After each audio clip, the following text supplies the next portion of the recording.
O Louvre é um templo da arte, um santuário da beleza e da história humana. Milhões de visitantes passam por suas portas anualmente para ver as obras-primas que definiram civilizações. Mas, por trás do brilho e da ostentação, o Louvre é também um palco de crimes dignos de filmes de suspense. E o mais incrível é que muitos desses roubos, furtos e desaparecimentos nunca foram totalmente resolvidos. A fragilidade da segurança nesse ícone mundial é, em si, um mistério. O ícone roubado. O caso Mona Lisa, 1911. Vamos começar com o caso que, ironicamente, transformou uma pintura em um ícone global.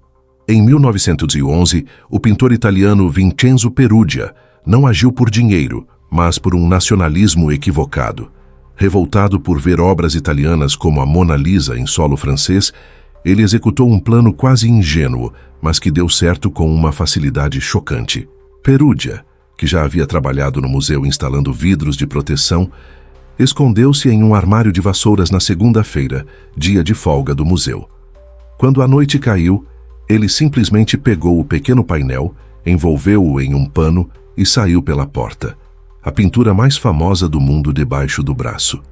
A princípio, a ausência foi confundida com uma foto de rotina. Demorou 28 longas horas até que o alarme fosse dado. A França entrou em pânico.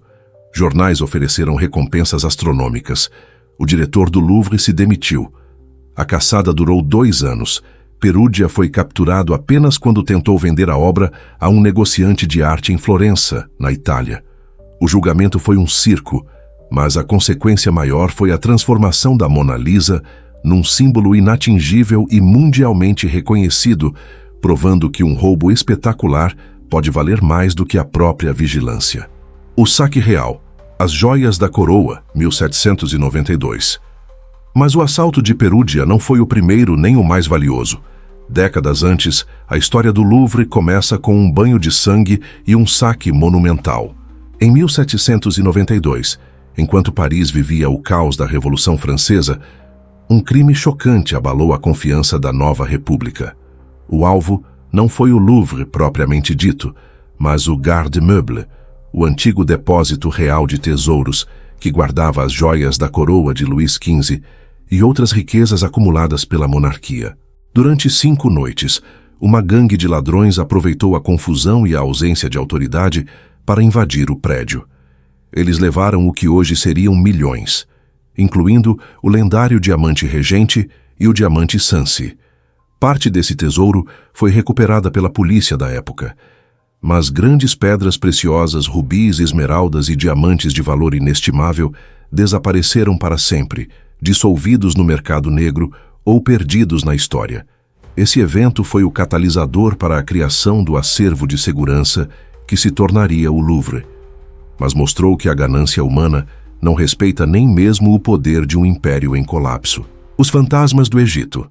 Desaparecimentos no século XIX. No século XIX, em um período de grande fascínio pela egiptologia, o Louvre começou a colecionar relatórios ainda mais estranhos. Não eram roubos ousados, mas desaparecimentos silenciosos. Peças menores da coleção egípcia, sarcófagos secundários, estatuetas funerárias, amuletos e até partes de múmias simplesmente sumiram dos registros e das prateleiras. Não havia arrombamento, não havia janelas quebradas, apenas lacunas nos catálogos e inventários que não batiam. O museu, com sua vigilância ainda primitiva, muitas vezes só percebia a falta das peças meses ou anos depois. Na época, os rumores populares misturavam a má vigilância com lendas macabras. Falava-se em maldições egípcias levadas a sério. Mas a realidade é que a ausência de registros detalhados e o excesso de objetos em depósitos escuros permitiram que furtos internos ou extravios fossem acobertados por décadas, transformando a segurança do Louvre numa piada de mau gosto entre os antiquários. O mistério moderno, a dança das peças, 1998. Avançando para a era moderna, o Louvre, com sua tecnologia de ponta, parecia ter resolvido seus problemas. Errado. Em 1998, durante uma complexa e movimentada troca de exposições temporárias, um novo tipo de mistério surgiu. Várias peças menores, mais valiosas, desapareceram sem deixar rastros. Eram estatuetas antigas, medalhões e objetos decorativos. A vigilância era eletrônica, os alarmes estavam ativos. Nenhuma câmera flagrou o crime. Nenhum alarme disparou. A polícia revisou horas de fitas e não encontrou nada. A única conclusão plausível era a de que o crime foi executado por alguém com conhecimento interno profundo, alguém que sabia exatamente onde estavam os pontos cegos e como neutralizar a segurança moderna. O caso foi arquivado, sem culpados, deixando a sensação de que, mesmo com toda a tecnologia, o fator humano continua sendo a maior falha do museu. A lição inacabada, 2025. E agora, em 2025, a história se repete. Um novo assalto executado com precisão cirúrgica reacende a pergunta que ecoa há séculos: como o museu mais vigiado do mundo continua vulnerável? Cada crime no Louvre não é apenas um roubo de arte.